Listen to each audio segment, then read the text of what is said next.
अगर आप एक ऐसे स्टूडेंट हैं जिसको मैथ से बहुत ज़्यादा डर लगता है, या फिर मैथ के क्वेश्चन सॉल्व नहीं होते, या फिर आप ये सोच रहे हैं कि आप अपने मैथ के एग्जाम में पास कैसे होंगे, या फिर आप अपने मैथ को स्ट्रॉन्ग कैसे कर सकते हैं, या फिर आप अपने मैथ में अच्छा स्कोर कैसे कर सकते हैं, तो ये वीडियो आपके लिए है। इस वीडियो को देखने के बाद 100% आपके मन से मैथ का डर खत्म हो जाएगा और आपसे क्वेश्चन सॉल्व भी होंगे। वीडियो स्टार्ट करने से पहले मैं आपको ये बता दूं कि अगर आप इस वीडियो को पूरा देखते हैं और जैसे जैसे मैं बताता हूँ वैसे वैसे आप करते हैं तो 100% गारंटी है कि आपके मन से मैथ का डर भाग जाएगा और आपसे क्वेश्चन सॉल्व होना स्टार्ट हो जाएगा। इस चीज की गारंटी मैं लेता हूँ, लेकिन शर्त ये है कि आपको वीडियो पूरा देखना है और जैसे जैसे मैंने आपको बताया है वैसे ही आपको करना है। सबसे पहले देखते हैं कि मैथ स्टार्ट कैसे करें। अगर आप मैथ में किसी भी चैप्टर के क्वेश्चन सॉल्व कर रहे हैं तो आपको उससे पहले कुछ चीजों का ध्यान देना होता है। जैसे कि आपको चैप्टर से रिलेटेड आपको थ्योरी पता होना चाहिए, आपको चैप्टर के अंदर का ज्यादा से ज्यादा कंसेप्ट पता होना चाहिए, आपको उस चैप्टर के सारे फॉर्मूले पता होना चाहिए और उन फॉर्मूलों का यूज कैसे करते हैं, कहाँ करते हैं, आपको ये पता होना चाहिए। अगर आप स्टार्टिंग से बस इतना काम कर लेते हैं तो आप देखेंगे कि आपका क्वेश्चन सॉल्व होना स्टार्ट हो जाएगा। इससे ये फायदा होगा कि आप जब भी क्वेश्चन सॉल्व करने बैठेंगे तो आपसे क्वेश्चन सॉल्व होगा और जिससे कि आप डीमोटिवेट नहीं होंगे। मैंने बहुत बच्चों को देखा है कि स्टार्टिंग में क्वेश्चन सॉल्व करने के लिए बैठ जाएंगे, लेकिन ना ही उन्हें उस चैप्टर के फॉर्मूले याद होते हैं और ना ही कंसेप्ट पता होता है, जिससे वे डीमोटिवेट हो जाते हैं और क्वेश्चन सॉल्व करना बंद कर देते हैं। ऐसा एक दिन होता है, फिर दूसरे दिन होता है, तीसरे दिन होता है, चौथे दिन होता है, फिर लगातार ऐसे ही होने लगता है, जिसका नुकसान ये होता है कि वह मैथ से दूर भागने लगते हैं और उन्हें मैथ से बहुत ज्यादा डर लगने लगता है, जिससे कि वो मैथ के क्वेश्चन सॉल्व करना बंद कर देते हैं और मैथ की प्रैक्टिस भी नहीं करते हैं। जिससे क्या होता है ना उनके माइंड में ये कंसेप्ट जाता है कि आपको मैथ सॉल्व करना है, आपको प्रैक्टिस करना है। वो ये चाहते हैं कि एक दिन में मैथ सीख जाए, बट ऐसा नहीं है। अगर आपको मैथ सीखना है तो आपको मैथ को टाइम देना होता है। तो आपको किसी भी चैप्टर के क्वेश्चन सॉल्व करने से पहले आपको चैप्टर के सारे फॉर्मूले, कंसेप्ट और थ्योरी पता होना चाहिए, जिसका फायदा ये होता है कि अगर आपको फॉर्मूले पता है तो आप ये सोच सकते हैं कि कौन सा फॉर्मूला कहाँ यूज होगा। आपको थ्योरी पता है तो आप थ्योरी से अगर कोई प्रूफ वाला क्वेश्चन आता है आप उसको प्रूव कर सकते हैं। अगर आपको कंसेप्ट पता है तो कंसेप्ट से आप उस क्वेश्चन को शॉर्टकट में या फिर आप कम ही टाइम में कर सकते हैं। तो सबसे पहले आपको ये ध्यान देना है कि आप जब भी किसी भी चैप्टर के क्वेश्चन सॉल्व करें तो आपको फॉर्मूले, कंसेप्ट और थ्योरी, ये तीन चीज आपको पता ही होना चाहिए। ये तीन चीज अगर आपको पता है तो बहुत ज्यादा चांस बन जाता है कि आपसे उस चैप्टर के क्वेश्चन सॉल्व होंगे ही तो होंगे। मैथ में बच्चों को डीमोटिवेट होने की वजह क्या होती है? सबसे मेन रीजन यही होता है कि ना उन्हें फॉर्मूले पता होते हैं, ना ही कंसेप्ट पता होता है और ना ही थ्योरी पता होता है, और तब भी मैथ के क्वेश्चन सॉल्व करने बैठ जाते हैं और जब क्वेश्चन सॉल्व नहीं होते डीमोटिवेट हो जाते हैं और क्वेश्चन को सॉल्व करना बंद कर देते हैं। तो आपको फॉर्मूले, थ्योरी और कंसेप्ट ये आपको ये पता होना ही चाहिए। उसके बाद आपको आपके मैथ के बुक का एग्जाम्पल सॉल्व करना है। इससे ये फायदा होगा कि आप जब भी क्वेश्चन सॉल्व करेंगे और आपसे बाय चांस क्वेश्चन सॉल्व ना हो तो आप एग्जाम्पल का जो सॉल्यूशन आपको दिया हुआ है आप उसका सॉल्यूशन देख सकते हैं। आप ये फाइंड कर सकते हैं कि आपने मिस्टेक कहाँ किया है, आपने फॉर्मूला सही पुट किया है कि नहीं पुट किया है, या फिर आपने कैलकुलेशन में कौन सा मिस्टेक किया है। इससे ये फायदा होता है। अगर आप अपने बुक के या फिर एनसीईआरटी मैथ के एग्जाम्पल सॉल्व करते हैं तो उसका जो सॉल्यूशन होता है वो मेन होता है और आप काफी तक ये देखेंगे कि जो आपका एग्जाम में जो क्वेश्चन आते हैं एग्जाम्पल से भी आ जाते हैं। तो इससे ये फायदा होगा कि आप जब भी एग्जाम्पल सॉल्व करेंगे तो आपके क्वेश्चन की प्रैक्टिस तो होगी और साथ में ये भी चांस होता है कि सेम टू सेम एग्जाम्पल आपके पेपर में आ जाए। और हाँ, आपको किसी भी क्वेश्चन के सॉल्यूशन को याद नहीं करना। मैंने बहुत बच्चों को देखा है जो सिर्फ क्वेश्चन के सॉल्यूशन को याद कर लेते हैं। आपको उस क्वेश्चन के सॉल्यूशन को देखकर समझना है और ये देखना है कि कैसे क्वेश्चन को सॉल्व किया है स्टेप टू स्टेप, कि सबसे पहले गिवन क्या ये लिखा है, उसके बाद फॉर्मूला पुट किया है, उसके बाद फॉर्मूला वैल्यू पुट की है, उसके बाद क्वेश्चन को सॉल्व करना स्टार्ट किया है।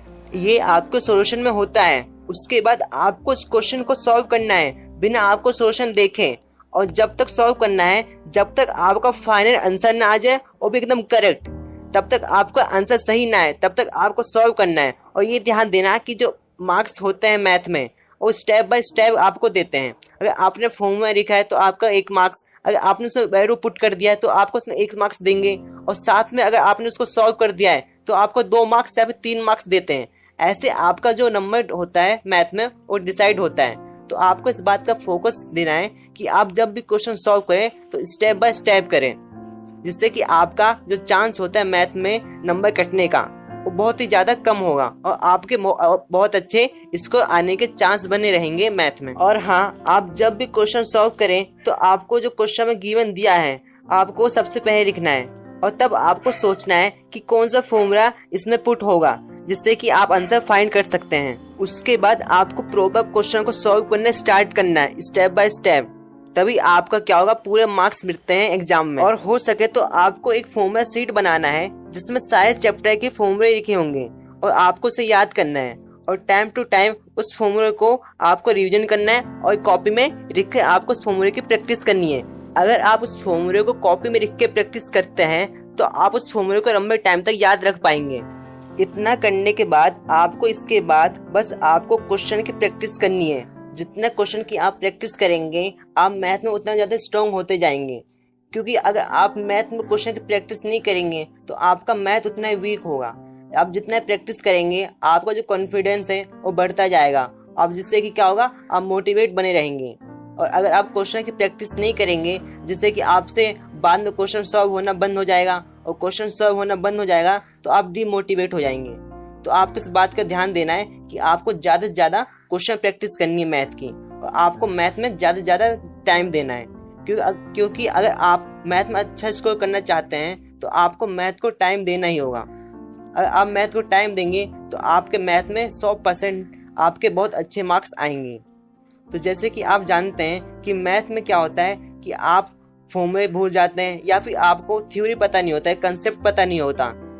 अगर आप इसी चीज की बार बार प्रैक्टिस करते हैं तो आपको बहुत ही ज़्यादा टाइम तक ये थ्योरी, फॉर्मूले और कंसेप्ट पता होगा, जिससे कि आप क्वेश्चन को कम टाइम में अटेंड कर पाएंगे। और अगर आप क्वेश्चन को कम टाइम में अटेंड कर पाएंगे तो आप अपना टाइम बचा पाएंगे, जिससे कि आप जो बाकी हार्ड क्वेश्चन है 5 मार्क्स से जो कि आपके एग्जाम में आते हैं आप उनको टाइम दे पाएंगे, जिससे कि ये चांस बना रहता है कि आपके कम टाइम में ज़्यादा क्वेश्चन हो जाए और आपके बहुत ज़्यादा नंबर भी आ जाएं। सबसे पहले आपको आपके मैथ के एनसीईआरटी बुक के क्वेश्चन, एग्जाम्पल और एक्सरसाइज सॉल्व करने हैं। अगर आप ये 2 चीज़ सॉल्व कर लेते हैं, एग्जाम्पल और क्वेश्चन, तो आपके ज़्यादा चांस बने होते हैं कि ज़्यादा मार्क्स आपके पेपर में आए, क्योंकि इन्हीं क्वेश्चन को कॉपी पेस्ट कर देते हैं आपके एग्जाम में। तो अगर आप क्वेश्चन और एग्जाम्पल मतलब कि एक्सरसाइज के क्वेश्चन और एग्जाम्पल सॉल्व करते हैं और आपको ये पता है कि प्रॉपर वे क्या है क्वेश्चन सॉल्व करने का, तो क्या होगा, आपके मार्क्स नहीं कटेंगे। क्योंकि जो मैथ में होता है मार्किंग देते हैं मार्क्स, वो स्टेप बाय स्टेप देते हैं। अगर आपने फॉर्मूला लिखा है तो उसका 1 मार्क्स, वैल्यू पुट किया है तो 2 मार्क्स, और अगर आपने उसको पूरा सॉल्व किया है तो 3 मार्क्स, जिससे कि आपके पूरे 5 मार्क्स हो जाएंगे। तो अगर आप उसके बीच में कोई स्टेप मिस कर देते हैं तो उसके आपके मार्क्स कटते हैं।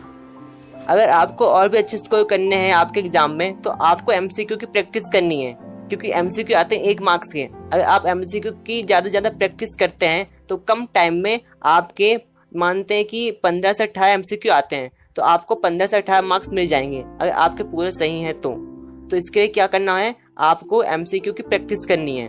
एमसीक्यू बहुत ही ज़्यादा आसान आते हैं। अगर आपने एमसीक्यू की प्रैक्टिस की है तो जिससे फ़ायदा क्या होगा, अगर बाई चांस 2-3 मार्क्स के क्वेश्चन आ जाते हैं तब उसे भी आराम से कर लेंगे, और बाई चांस एमसीक्यू तो आएंगे, आप उसको आसानी से सॉल्व करके कम टाइम में अपने 1 मार्क्स पक्के कर सकते हैं। तो आपको एमसीक्यू की प्रैक्टिस करनी है, और जो 2-3 मार्क्स के क्वेश्चन होते हैं आपको उसकी तो प्रैक्टिस करनी ही है, और जो 5 मार्क्स के क्वेश्चन होते हैं उनकी आपको खूब ज़्यादा प्रैक्टिस करनी होती है। क्योंकि जो 5 मार्क्स के क्वेश्चन होते हैं उनका जो मार्किंग होता है, जो मार्क्स देते हैं स्टेप बाय स्टेप देते हैं, तो आपको उसकी प्रैक्टिस करनी है। अब केस स्टडी वाले क्वेश्चन भी आते हैं तो आपको उसकी भी प्रैक्टिस करनी है कि कैसे क्वेश्चन रीड करते हैं, कैसे समझना है कि आपको क्वेश्चन गिवन क्या क्या दिया हुआ है और आपसे पूछा क्या है। अगर आप बस इतनी ही चीज़ की प्रैक्टिस कर लेते हैं तो गारंटी है कि आपके मैथ में अच्छे स्कोर आएंगे और आपका मैथ बहुत ज़्यादा स्ट्रॉन्ग हो जाएगा। तो अगर आपको वीडियो पसंद आया या फिर आपको कुछ नया जानने को मिला तो आप चैनल को सब्सक्राइब, वीडियो को लाइक कर सकते हो, और हाँ, अपने फ्रेंड के साथ वीडियो को शेयर कर सकते हो। तो मिलते हैं नेक्स्ट वीडियो में, तब तक के लिए गुड बाय।